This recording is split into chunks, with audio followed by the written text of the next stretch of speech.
Hi, I'm Keith. And I'm Georgia. And we're living a dream.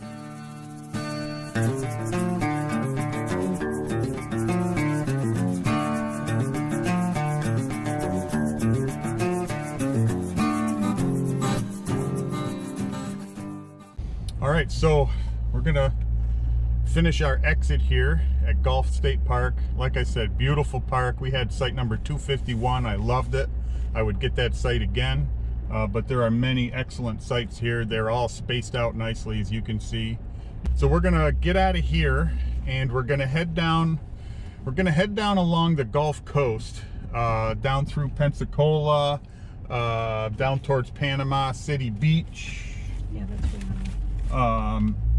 And we're gonna end up at a place called Florida Caverns State Park. We have reservations there for 2 nights, and hopefully we'll get to see the caverns on Thursday morning. They don't have tours Tuesday and Wednesday, so we're kind of coming in at an odd time for them. But we'll be there later on this afternoon, and we should have a day off tomorrow, and then tour in the morning on Thursday morning before we leave. Gulf Shores. Small town, big beach. I like it. I'd come back to Gulf Shores. Oh, look at that boat in the intercoastal there. That's the Gulf of Mexico ahead of us. Alabama Point Beach. Lots of nice public access areas here for parking and stuff too. Home state. Welcome to Florida. All right. We're in Florida. Floribama, right here. All right, so we're coming into Pensacola. We got scooter rental here. And this is all part of Pensacola Bay out here. All right, we're going across the bay, Pensacola. Out to my right is the Gulf of Mexico if you get way out there. This is one big bay here. Alright, we're going on the Pensacola Beach Scenic Drive here. Toll bridge ahead, it says. That's a chance to exit.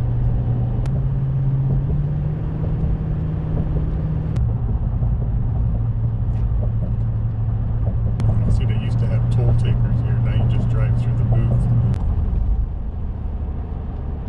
He's a little narrow.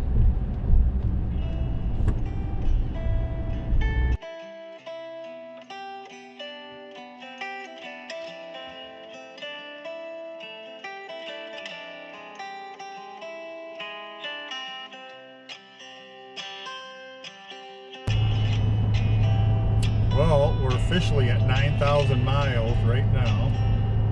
Just over 9,000 miles on this trip of ours.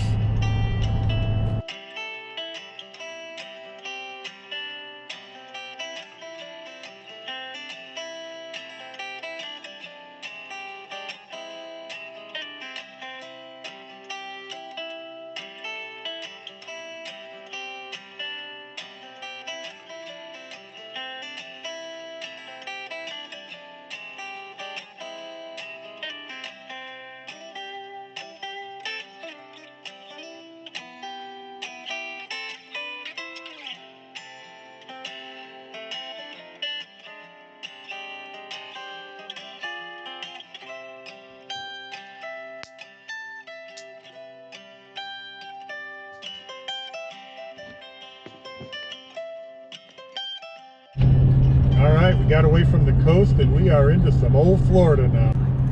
We only got about an hour and a half to get to our campground. Should probably be there about 1:30, give or take. And we're on I-10 heading eastbound towards Marianna. People tell me all the time how flat Florida is. And this road has been nothing but rolling hills. Some of them enough where you have to downshift to get up it.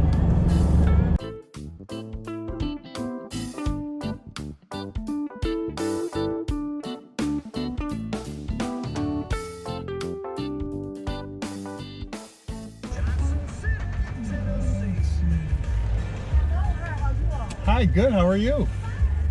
Okay, you are 29. It's going to take you, it's the first pave to the right. It's about 3 miles. The place was destroyed 2 years ago, huh? Yes, and we don't have trees down there. Don't look I for guess you having don't. trees. Y'all enjoy it. Thank you. Thank you so much. Yep.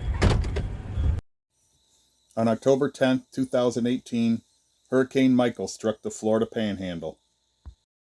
It was a Category 5 storm and the most powerful ever to hit the Florida Panhandle. Florida Caverns State Park, 55 miles from the Gulf Coast, received 140 mile-per-hour sustained winds at the park. All 1,300 acres of the park were affected, and the campground was closed for 3 years, reopening just 3.5 weeks before our arrival.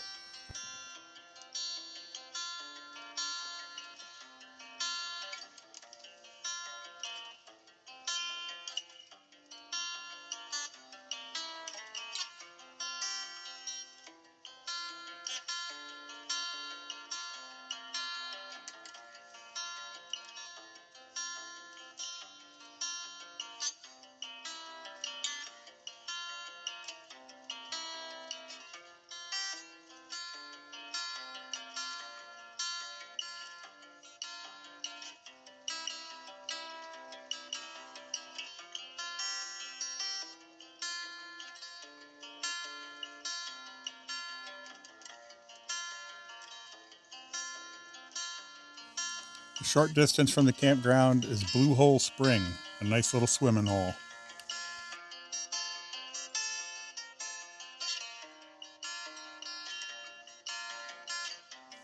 Our final morning at the campground, we headed down to the visitor center to try to get a cave tour. The visitor center was built by the CCCs in the 1930s. The interpretive center contains information about the Native Americans that once inhabited the area, as well as the caverns themselves and the CCC.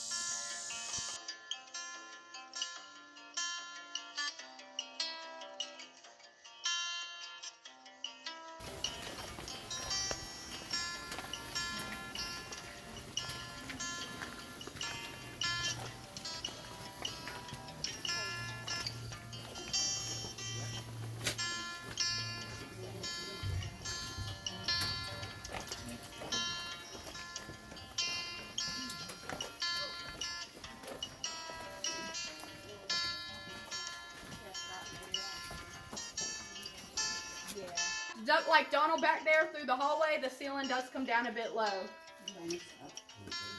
So don't step right there. Deeper into the cave. And if y'all see that blue light coming from down in there while we're walking, that's the basement. It's 60 feet below surface level. That's the deepest part of the cave. Throughout the tour, we're going to slowly work our way back up.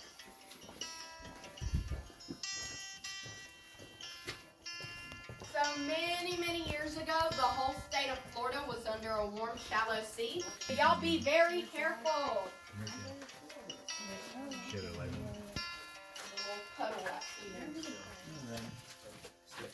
And up here is where y'all need to wash your head out.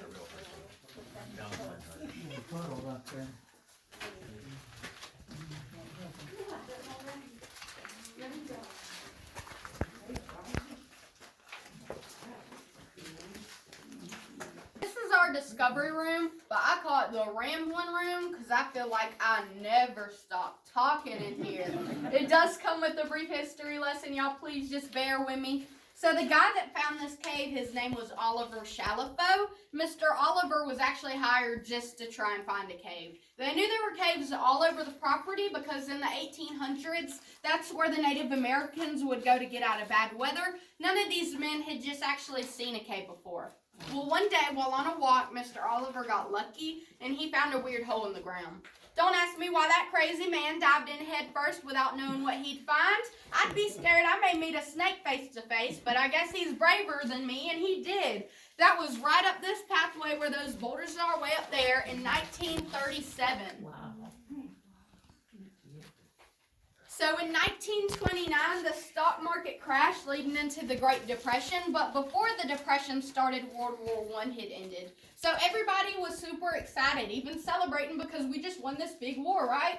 Well, then when that Depression did start years later, people weren't as excited anymore. This included all of those ex-soldiers because they no longer had a line of income. So in 1932, President Franklin Roosevelt signed the New Deal to give them an opportunity to earn an income. That created the CCC, or Civilian Conservation Corps. Anybody could join the CCC, but especially these World War I vets wanted to because they knew it would help them out a lot during those hard times. So they did. They were all ages 18 to 25. They also helped build several other state parks throughout the entire United States. They got hired at this park, though, for $1 a day, $30 a month. When they got their paycheck, though, it only read $5. Because the economy was going through hardship at the time, 25 of their money automatically got taken out and sent home to hungry women and children. They could pocket that remaining 5 if they wanted, but most gentlemen did choose to send that home because food and housing was handed out to them here. And I'm not sure about y'all, but personally, I could not make $30 last me a day, let alone a month. To be honest, I'll be lucky if it makes me till noon. But if you have $30 coming in every month during the Depression, that's a totally different story. You could fill your cabinet slam full with snacks for $30. And if you remember that makeshift lamp I had back there and how sometimes it would go out on them, they had a couple options if that were to happen. Option A, tie rope around this rock here, the other around their hip. If their lamp went out on them, they'd have to get on their hands and knees and crawl back here using that rope to guide them. And as soon as they got to this rock, they felt safe, because remember, up there was that original entry point. Or option B, hug a stalagmite and just hope and pray they were found quickly.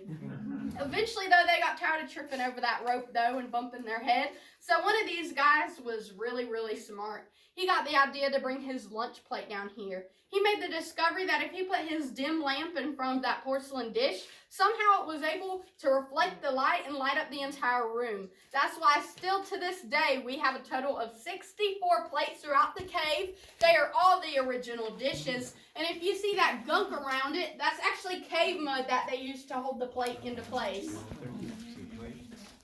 Then that rusty lamp right there, that's just an example of what they would have had to navigate.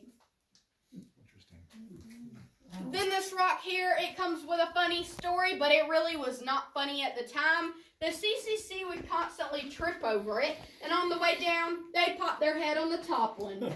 As I'm sure you could imagine, they had some pretty rude things to say about it. So that's why we call this rock the Rock of Many Names. So let's not give it any new names today, okay? But because Halloween is right around the corner, I gave it a really cool name, at least I think so anyways. I decided we're going to call him Jack the Tripper.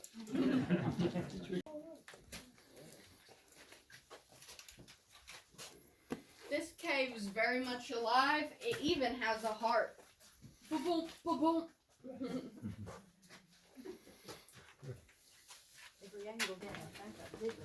So either it's flooding outside right now or this water's really late. I'm not really sure.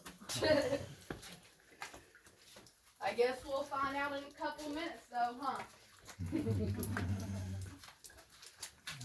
If y'all don't mind staying right here, I'm going to see if we can even get to the exit. She's leaving us. We're not going to end up on the news, are we? Oh, here she comes. All right, y'all, so I got some bad news. We got some flooding at the end of the cave. It's not deep. It'll probably reach the top of your foot. Do y'all want to walk through it, or do you want to walk 3/4 of a mile all the way back to the exit? Walk through it. Follow you. We ended up taking off our socks and shoes and to walk through about 3 inches of water for a short distance on the way out. The cave tour at Florida Caverns was excellent. It's full of many features formed from the mineral deposits from the water, as it's a wet cave. And Georgia and I were glad to have gotten in the first tour of the morning, with plenty of time left afterwards to go back to camp, hook up, and check out. Georgia and I really enjoyed our visit to Florida Caverns State Park, and we hope you enjoyed riding along. I hope you'll join us for episode 57 as Georgia and I travel to Chassahowitzka River Campground in Seven Sisters Springs.